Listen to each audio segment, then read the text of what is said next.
না পাইলে বরুণার হযরত তো এখনো আছেন। আল্লাহর কাছে কাঁদো আর তার নেক দোয়া নাও।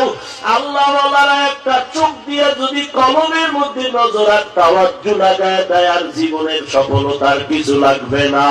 ওই আল্লাহ ওয়ালার বিরোধিতা করিও না রে বাবা।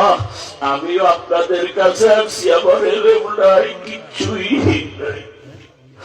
এই চেয়ারে বসার মতো আমার কোন যোগ্যতা নাই।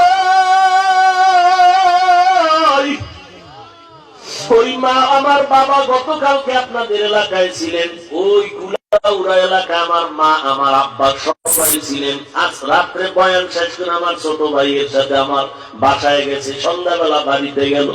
আব্বা আমারে ফোন করছে গতকাল রাত্রে, তুমি নাকি আগামীকাল বরুণা আসবে। আমি বললাম হ্যাঁ আব্বা আসবো। কয় হুজুরের একটু দেখতে মনে হচ্ছে, আমি দেখিয়া তারপরে যাব। আমি বললাম আপনি থাকেন, আমি হুজুরের সাথে মোলাকাত করায় দিব। এবং ইনশাআল্লাহ ঢাকাতে এই মাসের 27 তারিখ মাহফিল, ঢাকাতে মাদ্রাসায় হুজুরকে দাওয়াত দিয়েছি।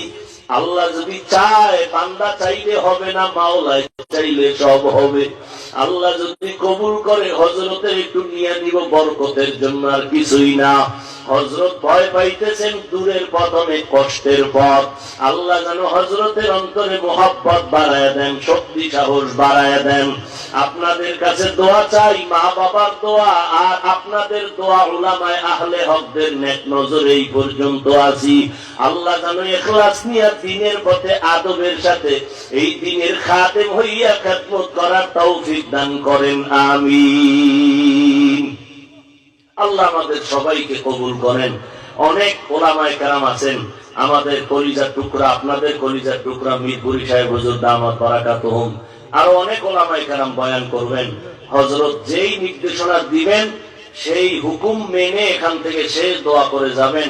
আল্লাহ আমাকে আপনাদের সবাইকে, ভাঙ্গা চূড়া এলোমেলো কিছু কথা বলেছি, আমার এলেম নাই আমল নাই, অতএব কেউ আমারে ফাও খারাপ বলবেন না যে কি বয়ান করলো, আমি বয়ান পারি না। আল্লাহ ওয়ালারা তাওয়াজ্জু দেন, এই অনুযায়ী যদ্দুর পারি বলি।